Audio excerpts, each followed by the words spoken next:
I think it is. So that would be fine. All right.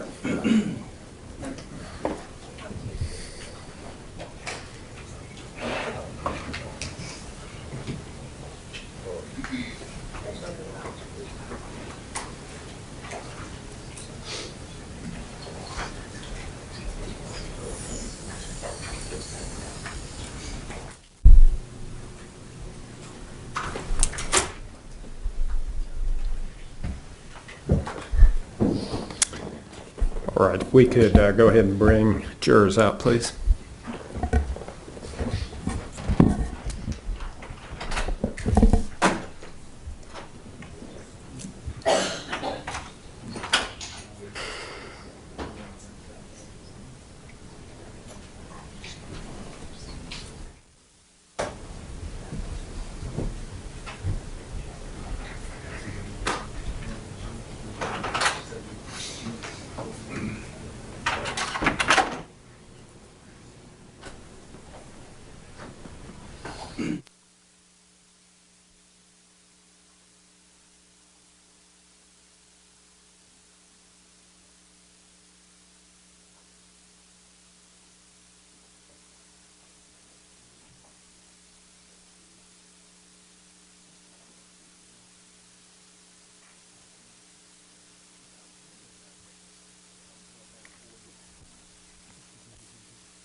Mr. Waller, further questions for this witness? Yes, Your Honor, thank you.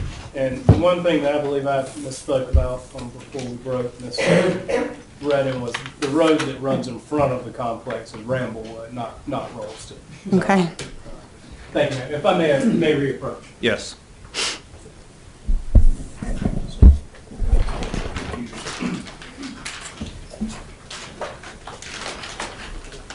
Ms. Redden, you mentioned on your before we broke about the laptops that Ronald and Travion had. I'm going to show you what has previously been marked for identification purposes. It states Exhibit 24A. Take a look at that item and tell me if you recognize what that item is, ma'am. Yes. What is that item? That's one of the laptops they had. And again, now make sure you speak up. I know I'm right here in front of you, but that appears to be one of the laptops that they had. Yes. And do you know? Did you see where that laptop came from? No. When was the first time you saw either Travion or Ronald with that laptop? When we jumped over the fence. And you mentioned on before we broke that Travion had this laptop at the fence. Yes. Do you recall now seeing this laptop? Which laptop it was that you and Ronald sold to the guy? And let me go ahead and show you the other one as well. What's previously been identified as 25A. Do you recognize that laptop? Yes. Okay. Is that the other laptop? Yes. And seeing both of them there in front of you, do you recall, and if you don't, it's fine, which laptop it was that you and Ronald sold to the guy? It might have been the orange one. Okay.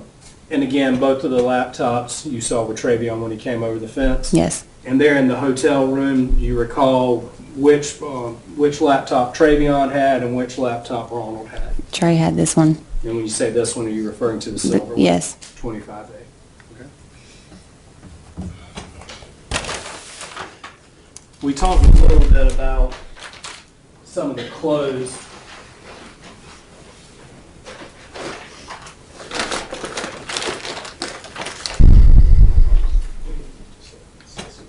Some of the clothes that Travion and Ronald were wearing that night. I'm going to start with what has previously been identified as 56 State's Exhibit number 57 and remove the contents, which would be 57A and 57B. Do you recognize these shoes, Ms. Redden? Yes. Okay. Whose shoes are those? They look like they're Ron's. Okay. And are these shoes that you've seen Ronald Anthony wear before? No. Okay. You haven't seen him wear No. them before, but you recognize them to be his? Yes. What do you mean by that? He was wearing them that night. Okay. All right. So Ronald was wearing these shoes that night? Yes. Okay. I'm sorry. I must have misunderstood. So the night of the incident we've been talking about, these are the shoes Ronald Anthony was wearing? Yes or no? Yes. These appear to be black and blue shoes. Is that right? Yes. I'm going to show you what has previously been marked for identification purposes as State's Exhibit 60, 60, that's 60B, and 60A. Do you recognize these shoes, Ms. Redden? Yes. Whose shoes are those? Trey's. And when you say Trey, are you referring to the defendant, Travion Smith? Yes. These red and black Nikes, are these the shoes that he was wearing the night of the incident we've been discussing? Yes.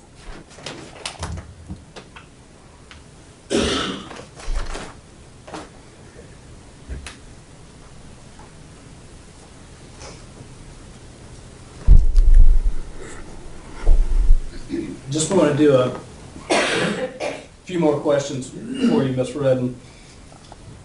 The phone that you testified earlier about, when you left the hotel the next morning with Travion and Ronald, and I guess his mother came and picked you up, did you see that iPhone that morning? No. Was there any discussion about the iPhone that morning? No. The knife that you testified earlier about, was there any discussion about the knife at that point when you left that next morning, No. or even prior to leaving? No. Did you ever see that knife, or was there ever any discussion about it again after you saw it there in the truck? No, sir. And I want to ask you one more question about when the knife was pulled out there in the truck, and Ronald Anthony pulled it out, and you said you saw blood on it. Did Travion Smith have any reaction when that knife was produced there in the truck? No. And he was seated directly beside you? Yes. Were you in the middle seat, or was he in the middle seat? He was. Okay, so he would essentially be seated between the driver and the passenger? Yes. Just in the back seat.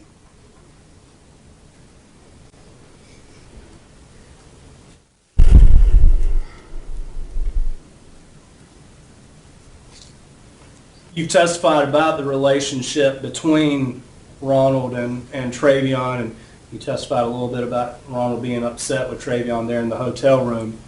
In general, though, did Travion do what Ronald told him to do, or did Travion willingly go along with things that Ronald said? Yes. He did. Yes. And did he ever pose any objection to any of the events that you saw the night in question? No.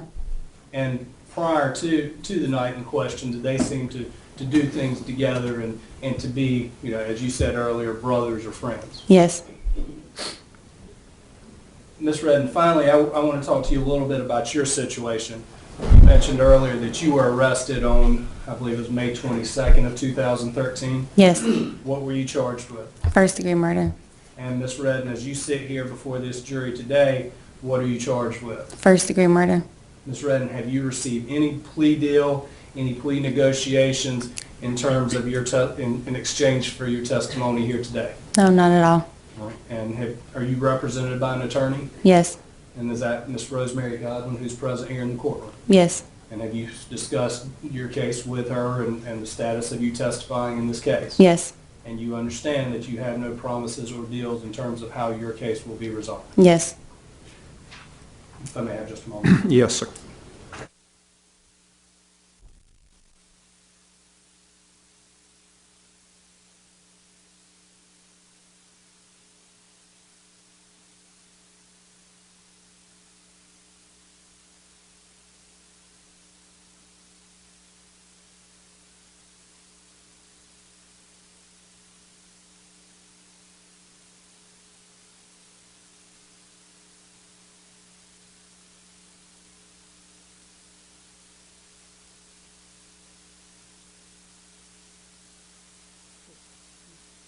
Just to be clear, the next time you saw Ronald was when the two of you sold the orange laptop, is that Yes. right?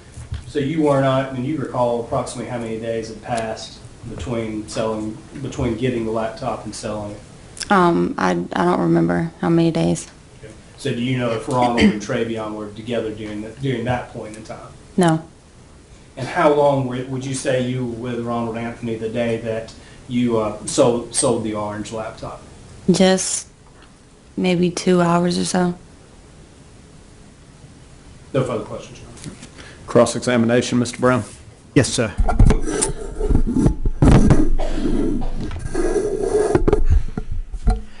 Good afternoon, Ms. Redden. Good afternoon. You are currently charged with first-degree murder. Yes, sir. And you know that the mandatory sentence for that in your situation is life imprisonment without parole. Yes, sir. And therefore, the only way you were hoping to, you said that you do not have a deal right now with the state, No, sir. but you're hoping to get a deal with the state. I would like to go home, Yes, but you'd like to there get. is no deal. There is no deal, but you're hoping to get a deal for something less than first-degree murder. Isn't that correct? Yes, I would like to go home. You'd like the deal that would allow you to go home someday, Yes. and a deal that would be able to cut a considerable amount of time off your sentence. You would like to get that, wouldn't you? Yes. Okay.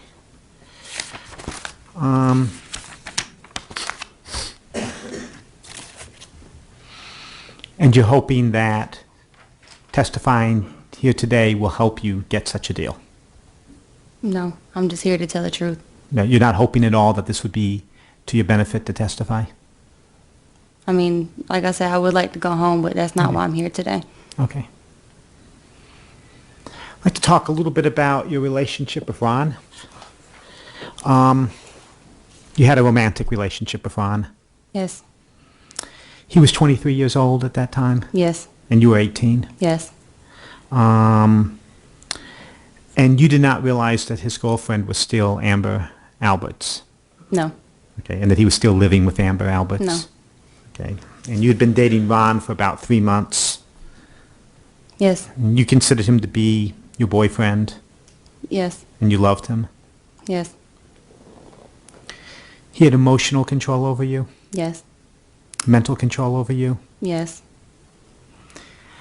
and he was sometimes abusive towards you. Yes. He would hit you. Yeah, just for the Yes, purposes, I'm I'm sorry. sorry, for the court reporter, just the answers. And sometimes he would leave bruises. Yes. Sometimes he would say, if you love me, you'll do such and such for me. Yes. He would ask for money. Yes. It was difficult for you to say no to him. Yes. He would tell you when to use it. When he would ask to use your phone, Yes. and you couldn't tell him no when he asked to use your phone. No. He has a really bad temper. Yes. I'll ask you some questions about May 13th.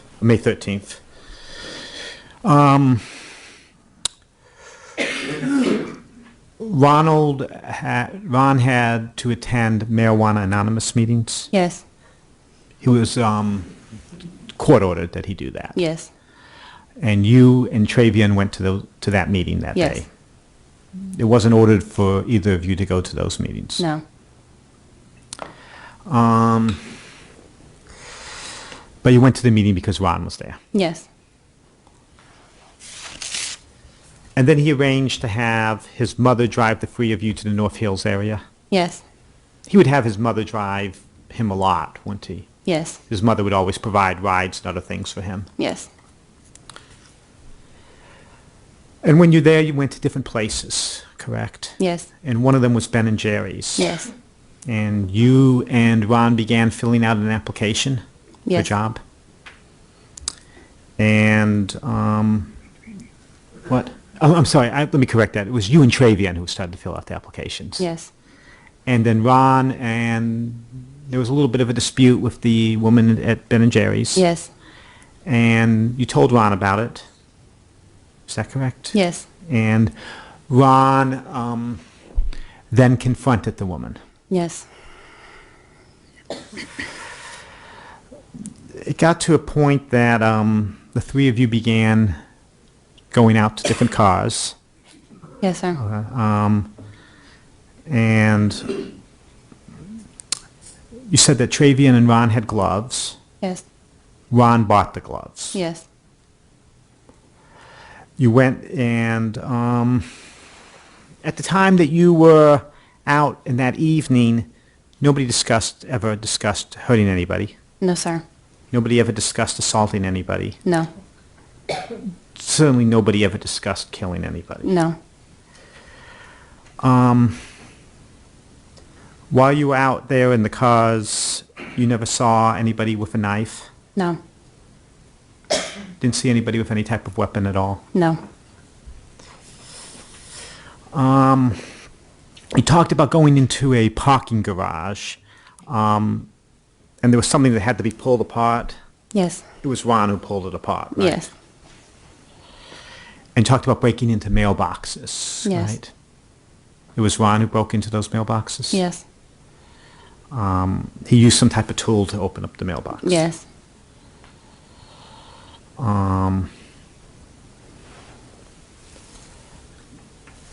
At some point, you headed towards the apartment areas.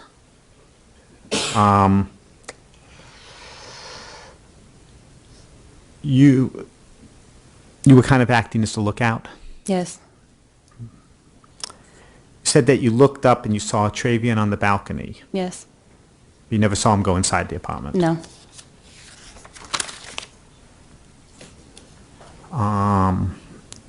Travion you asked about where Ron was, and Travion pointed to the inside. Yes.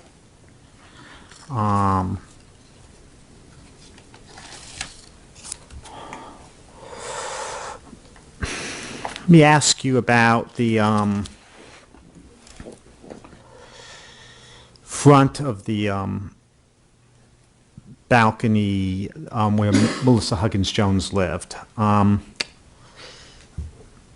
It was different. It was made up of sort of different materials than the one below it. Mm-hmm. Yes. Okay.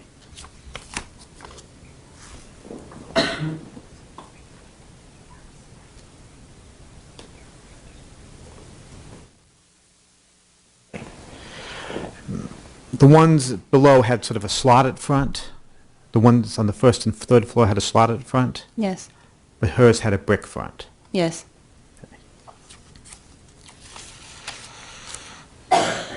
After they came out of the apartment, Ron seemed relatively normal. Yes.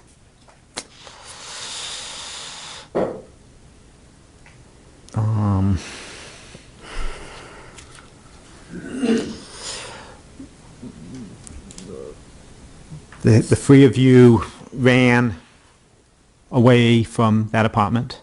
Yes. You had to slow down some because of your asthma condition. Yes, sir. But you got to a certain location and Ron asked to use your phone. Yes. Ron made a phone call. Yes.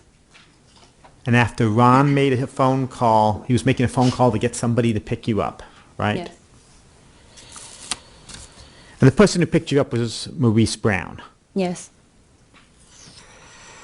And so Maurice Brown came and called you after Ron called him. Is that right? Okay.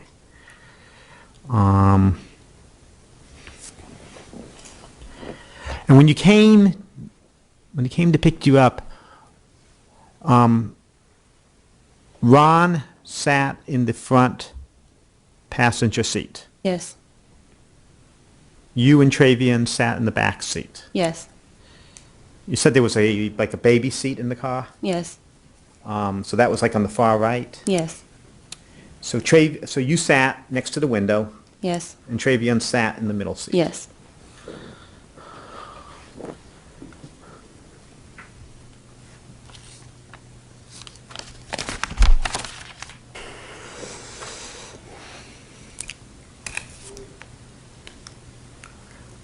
Ron pulled out a knife. Yes. You saw that knife. Yes. that knife had blood on it. Yes. The knife that Ron had Yes. blood on it. Ron took off his shirt Yes. and he put on a new shirt. Yes. He put the old shirt in a book bag. Yes. He put the knife in the book bag. I'm not sure. Okay. Did you see what he did with the knife? No. The only one that you saw with it, the knife was Ron. Yes.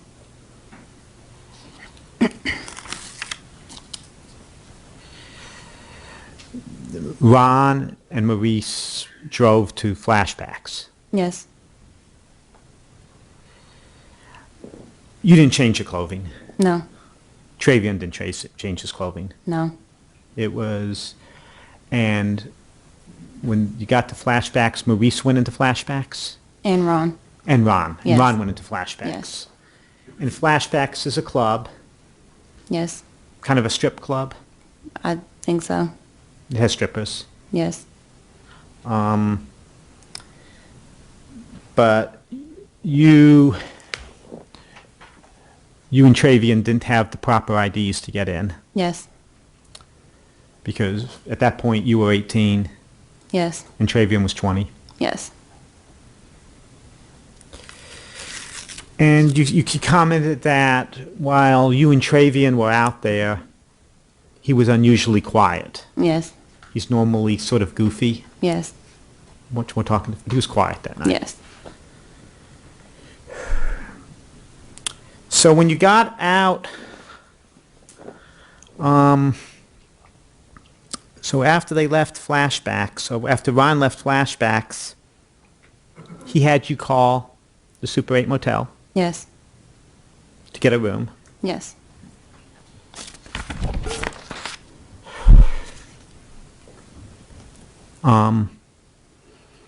Then the room was put in Ron's name Yes. using your money. Yes. Then Ron went out to a convenience store and got some snacks. Yes. And then he went back to the motel room. Yes. And he went to watch the news. Yes.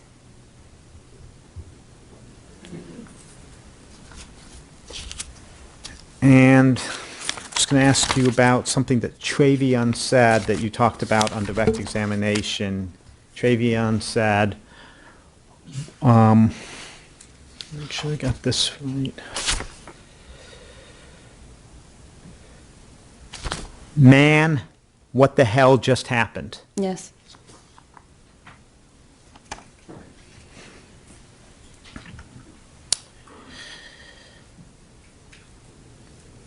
You didn't call the police the next day, did you? No. Or the following day? No. And one of the reasons you didn't call the police was you were afraid of Ron. Yes.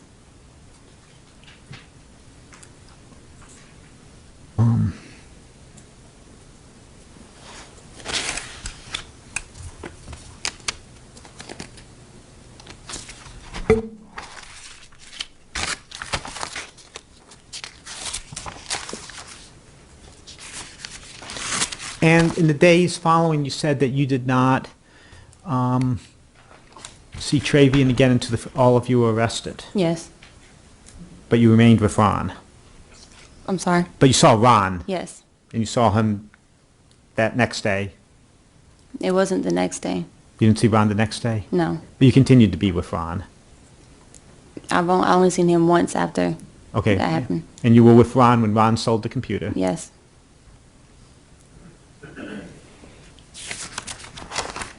If I may have a moment. Yes. And Travion was not with you when Ron sold that computer. No.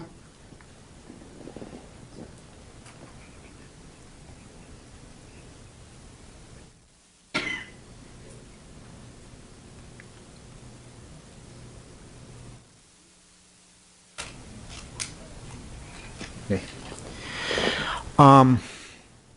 You said that you had never done things with Travion without Ron being there. Yes. But you have done things with Ron without Travion being there. Yes.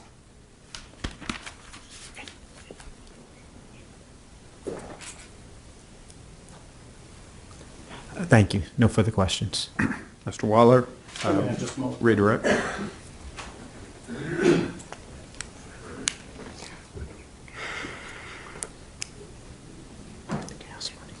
Oh, okay. Sorry.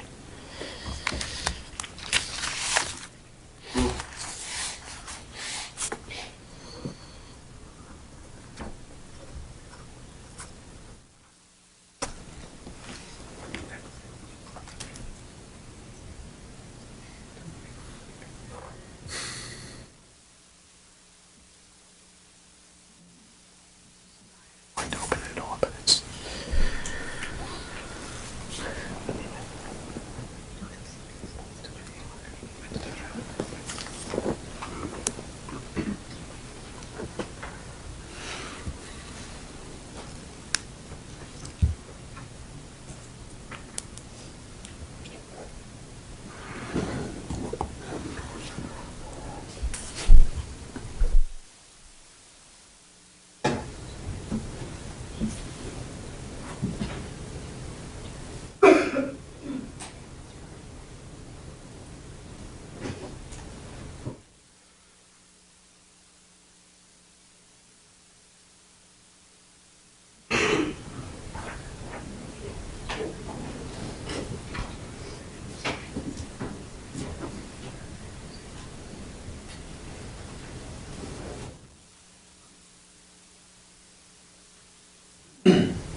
Miss Redden, from the time, excuse me, that you saw Travion on the balcony until you met up with him again at the fence line, how much time passed during that period of time?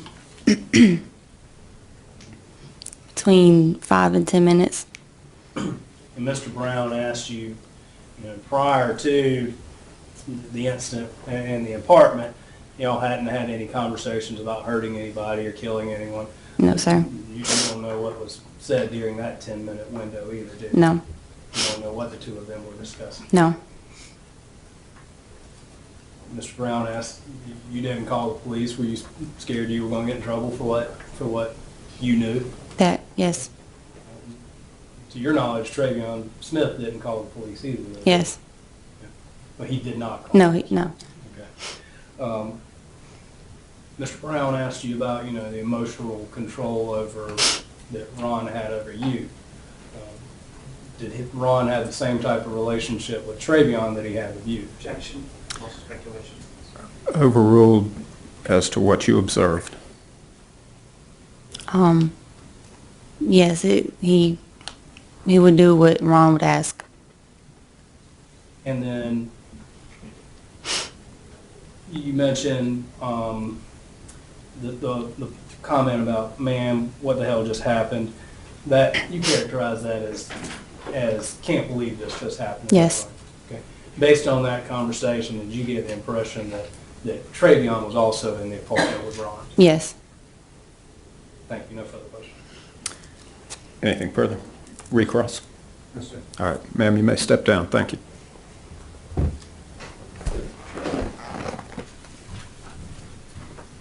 Further evidence for the state?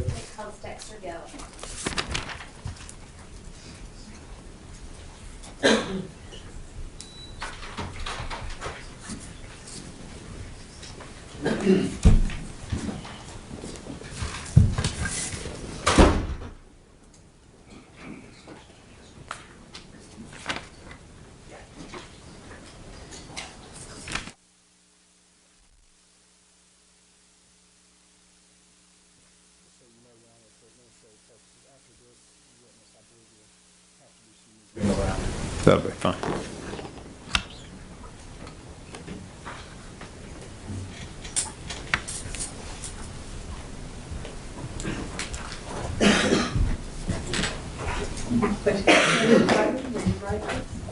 You saw Ms. Whittaker's on the report. Should we call it, please? No questions, so help you out? I'll do. Thank you, sir. Please proceed.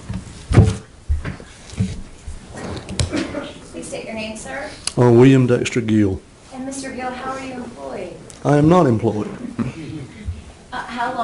been out of your last employment? I retired April 1, 2014. Prior to retiring, can you tell the jury what you were doing? I was assigned to the Raleigh Police Department Homicide Unit 1 as a senior detective. How long had you been with Raleigh Police Department prior to your retiring? Started on August 4th, 1986. You're going to make me do math. Roughly 28 years. Okay, thank you. And how long were you with the investigative division before retirement? Went to investigations in 1999, so And in total, how long would you say you were on the homicide unit? 7 years. Prior to your retirement, did you have some involvement in the death of Melissa Huggins-Jones? Yes, ma'am, I did. We've heard from Detective Falk and Detective Moore sort of about the 5-person unit. Were you a part of that unit, that being Homicide Unit 1? Yes, ma'am, that's correct. And what, if any, were some of your initial responsibilities in this case? Initially, once I got to the office that day and was advised of the situation that took place, I assisted in doing interviews with the people that were transported to the station. And so, just to be clear, you were at the station and either patrol officers or other folks would bring people for you to talk to? That's correct. Do you recall some of the people that you spoke to? Can you tell us about that? I spoke with Ms. Jones's young daughter, Hannah. And to your knowledge, was she in the home at the time her mother was killed? Yes, she was. In addition to speaking with Hannah, who did you speak with? I spoke with most of the family members at the station, if not interviewed just briefly. Okay. And when you were speaking with family members at this point, shortly after Melissa's body was found, what kinds of information are you trying to get from family members? Any knowledge of anyone that might have wanted to cause her harm or any problems that she was encountering here in Raleigh. And the folks that you spoke with, did they seem to want to assist you in any way that they could? Yes, ma'am, they did. After speaking initially with some of the family members, what were some of your next responsibilities? I obtained some DNA samples from some of the family members for elimination. And when you say for elimination, what do you mean? For any DNA that was collected in Ms. Jones's apartment, it would give us a sample to either eliminate that individual or to identify a possible suspect. We've heard again from some of the other folks in your unit about how there's sort of a constant flux of information being given between you and Detective Brady, the lead investigator, and that there were several meetings where assignments were passed out. Is that your recollection as well? That is correct. And is that typical with a larger scale homicide investigation? Yes, ma'am, it is. Were you aware that the downstairs leasing office had also been burglarized, that is broken into and items stolen? Yes, ma'am, I was. And in terms of what was taken, were you also made aware that there were laptops that are actually sitting right in front of you that were stolen from the apartment complex? Yes, ma'am, I was. And were you assisting with those as well, trying to figure out what you could do Yes, to ma'am. find those?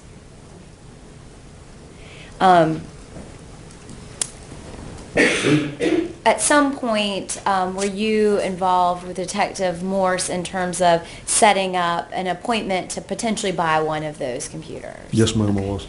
And did the seller show up? No, ma'am.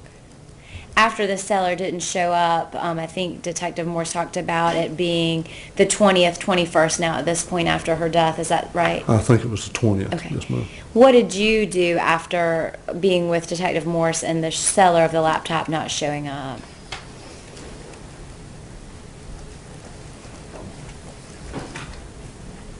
You give me one moment, Sure. please.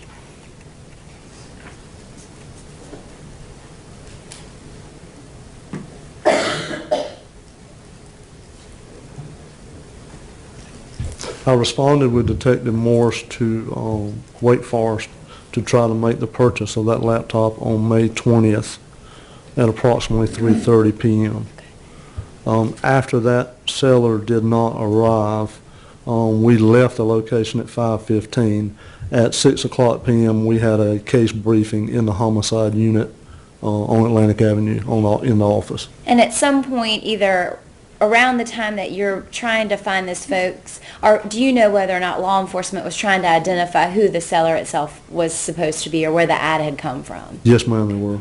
And once you all got that information, did you assist in any way? Yes, ma'am. There was a search warrant that was obtained for the location in Wake Forest. And after that search warrant was executed, I responded with Detective Gibney to that location to interview people that were inside. Okay.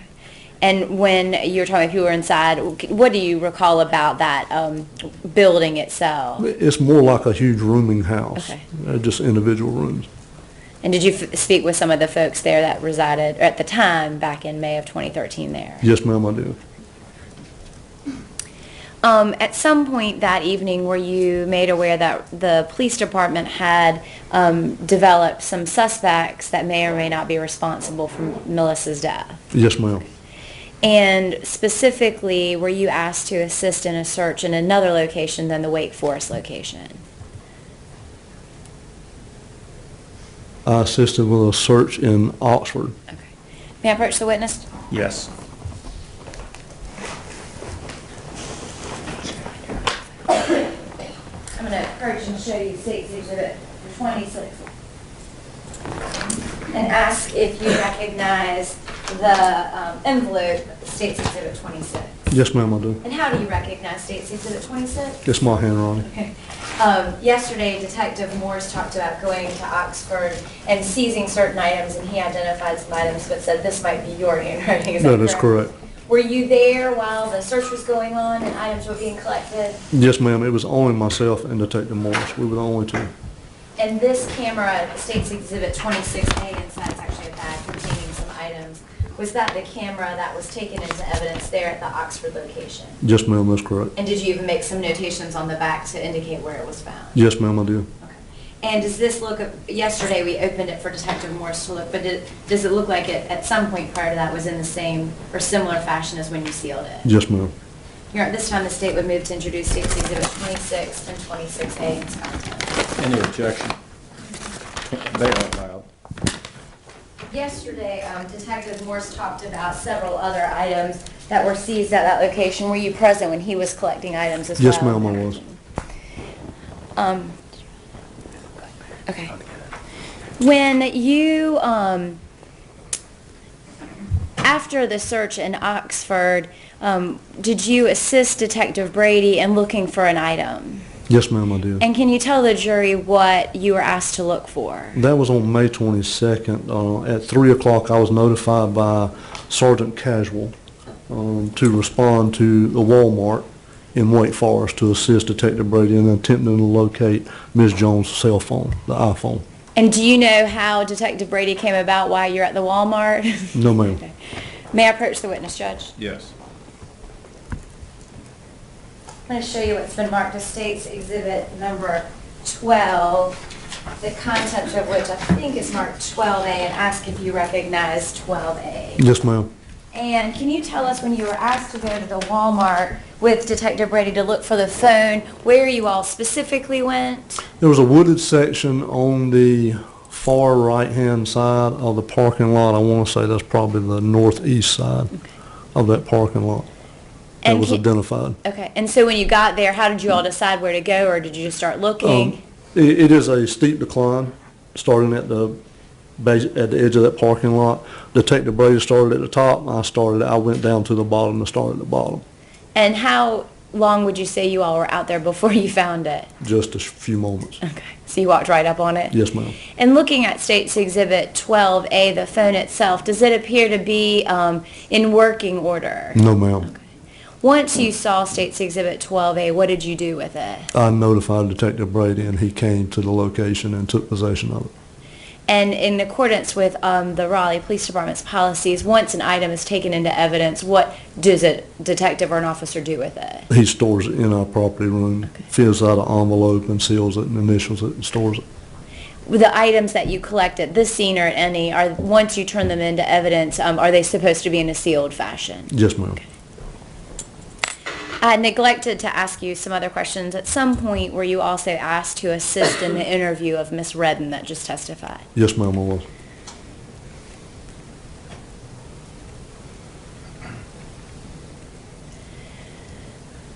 Did you interview other folks, for example, that may have information? If someone called the police department, would you speak to anyone that had information about the case? I spoke with quite a few people, some by phone, some in person, some from Tennessee, just to see if anyone had any knowledge about the incident.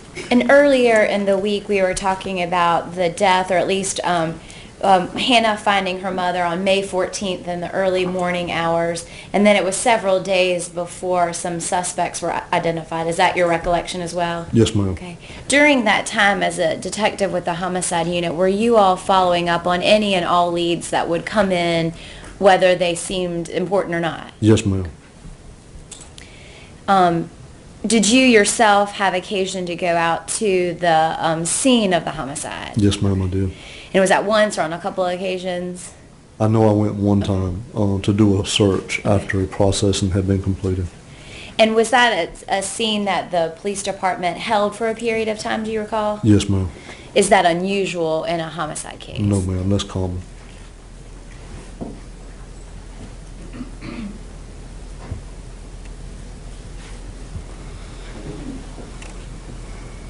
If I can have just one moment, Judge.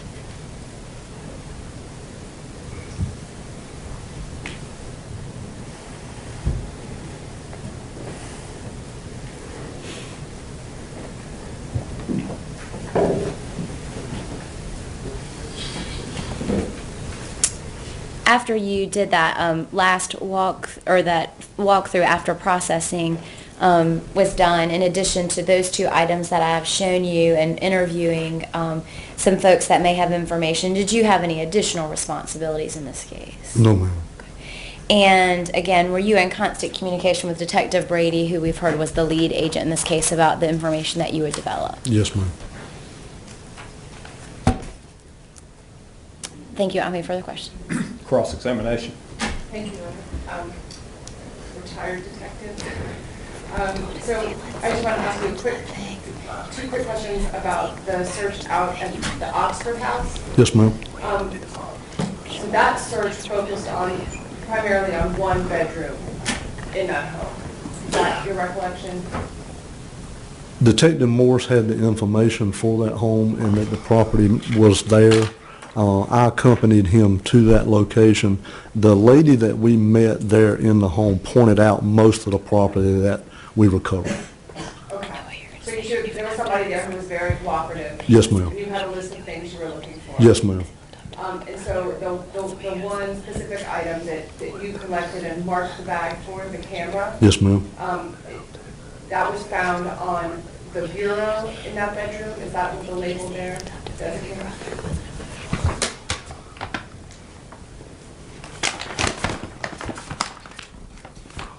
There's no indication of where it was found in the home. Okay. So, and do you have any recollection of where it was found in the home? No, ma'am. Thank you very much. Anything further? No, sir. All right, so you may step down. And Mr. Waller, it's my understanding that this would be a good time to break for the afternoon. Is that what you're suggesting, or you have other witnesses? I may have just a moment. Inmate retired Detective Gill be released from his hopefully Yes, final subpoena. you're released from your subpoena, sir. You're free to go. Yeah, but who do we have left? The only witness we have left for this afternoon, if this answers your Honor's question, would be someone that we would need to take a brief recess for. All right. Okay, let's go ahead and do that. And just ask the jury to step in the deliberation room for a few minutes. And if it turns out it's going to be longer than I expect, we'll go ahead and bring you back in and excuse you for the day. But if you'll follow all the rules I've given you, particularly don't talk about the case among yourselves, and leave your notebooks in your chairs. Well, that's fine. I don't, since they're having tomorrow afternoon, I would love to move it. Yeah, no,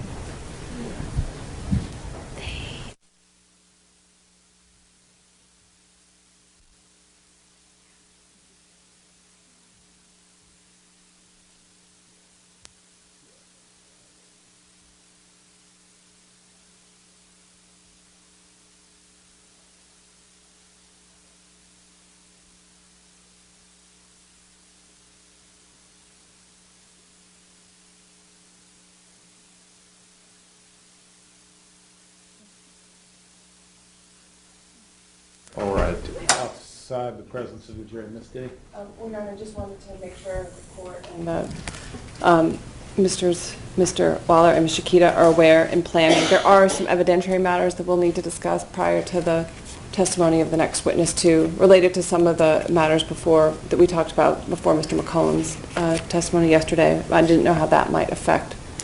So who is the next witness? Just DeAndre Maurice Brown, he would be the individual you've heard that picked the three defendants up. I guess where Ms. D's going with this is kind of gang-related issues as well. At this point, kind of where we are, I'm not, well, it's Ms. Shakita's witness, I believe, but based on how we've gone, I don't anticipate us trying to elicit any gang information. So if that dispels any concerns that they have, then that would be it.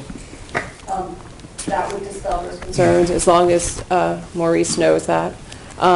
And there's one other issue with a nickname that he uses for the client that nobody else has used. So I did want to raise that.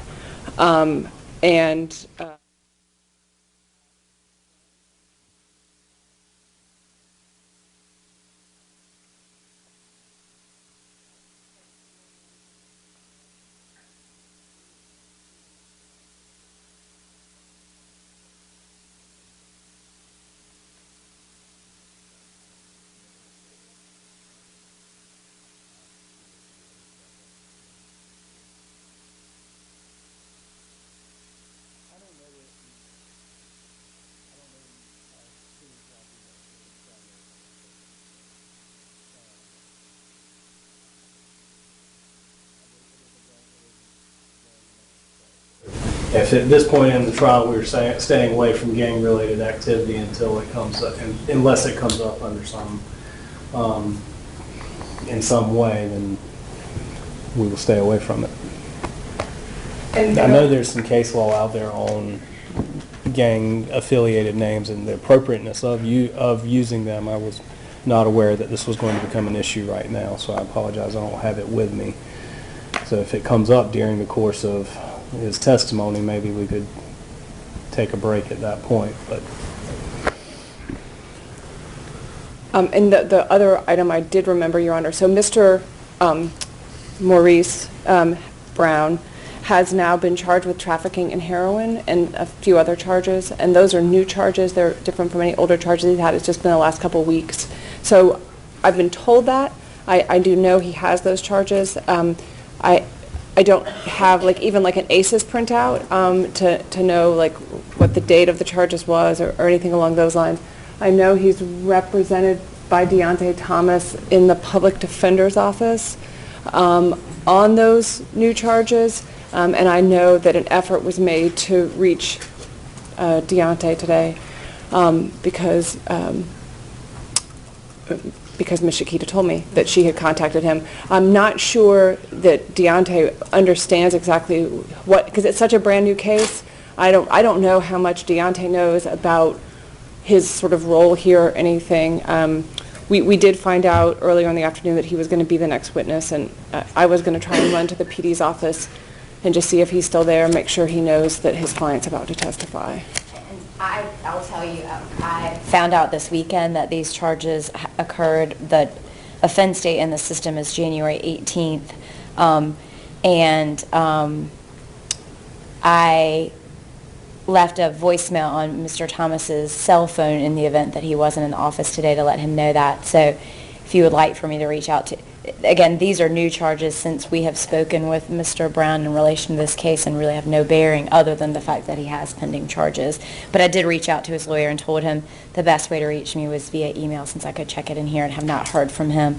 I think that Ms. D saw Mr. Thomas earlier but did not realize at the time who his lawyer is. I'm certainly glad if you want to hold him until tomorrow, we can see if he can come. But that's the situation where we are. Does he have any charges arising out of this incident? No. All right, so the only pending charges that he has are new charges. They're drug-related charges. I think out of abundance of caution, we ought to have Mr. Thomas here. I'm happy to have somebody try to call down to and see whether he can get up here in a few moments but I think we ought to have him here. I agree. I mean, trafficking in heroin carries a big mandatory minimum. And I haven't disclosed who, if it's level, whatever. Yeah. All I can tell you is what I see here. May I step in the back and call him on the cell phone? That'll be fine. And for now, they're going to stay away from any of his purported knowledge or whatever of anybody's gang relationships and the nickname that he knew about. I'll rule on that when Oh, I'm Mr. White sorry. gets back.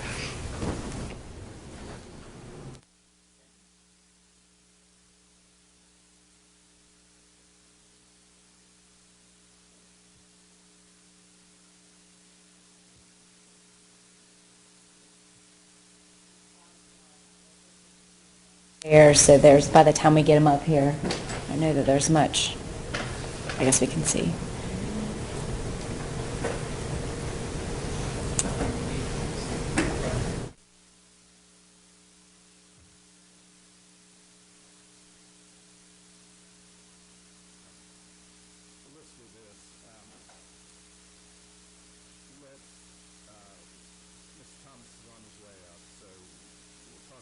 Thomas in open court, make sure that he's aware his client's going to testify tomorrow morning at 9:30. Yes. Judge, I would ask if that's your pleasure. We have someone writted in tomorrow morning that we could call that person since they're in on a writ, and it may be tomorrow morning, but it may not be at 9:30, which may give him some additional time to talk with his client. All right. So we'll tell Ms. Thomas that sometime between 9:30 and 1, we expect his client will be called as a witness. I just wanted him to be available during that time, if at all possible. I think as it stands right now, the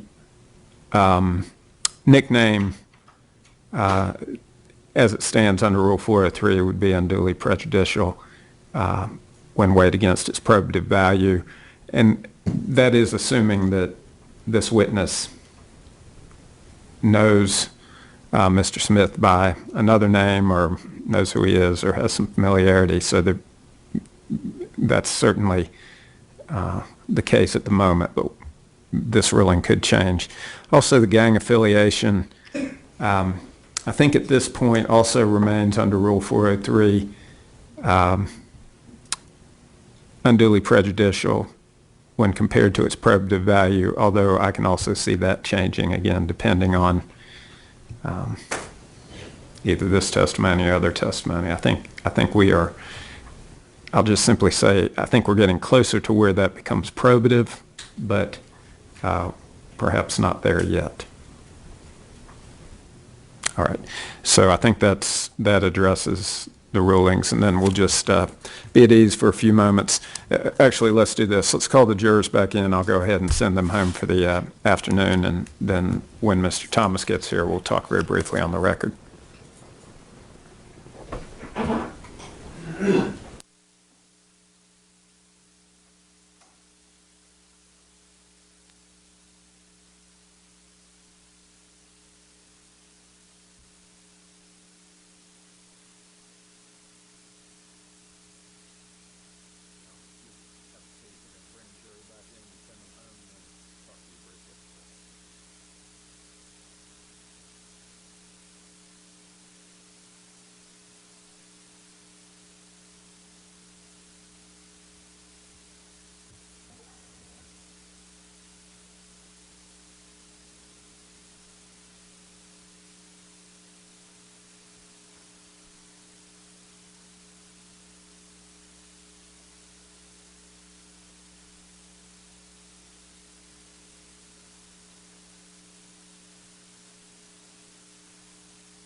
Too comfortable because I'm going to send you home. We're going to go ahead for your purposes and allow you to go home. We've got a little bit more to do outside your presence, but that's going to take us close to 5 o'clock. So I just wanted to remind you, don't talk about the case among yourselves or with anyone else. Don't form or express opinions about the outcome. No media or independent investigation of these matters, and no conversations with parties, witnesses, or lawyers. Again, just leave your notepads there. We'll begin at 9:30 tomorrow morning if you'll gather in the deliberation room at that time. Thank you all very much for your service.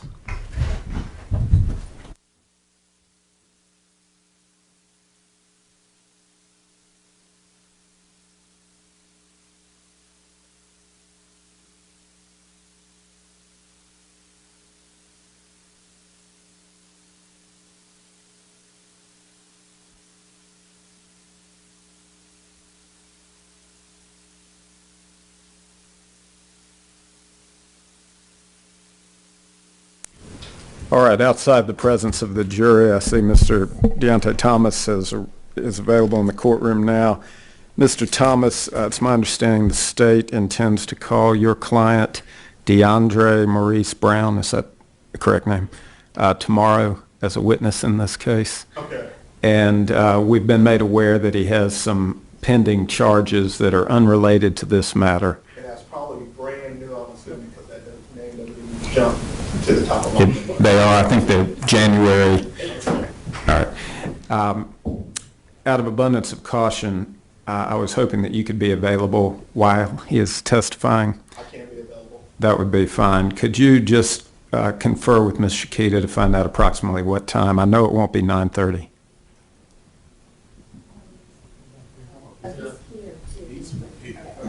And I'll speak to him now. but- All right. And I'll be available. Sure. Very good. So I know there's another witness that's going to start at 9:30, so I'm not sure exactly what time, but if you can make arrangements to be on standby in the morning. That's fine. We can text him, that's fine. That'd be Very fine. good. All right. Thank you very much, Ms. I'll- Thomas. that's fine.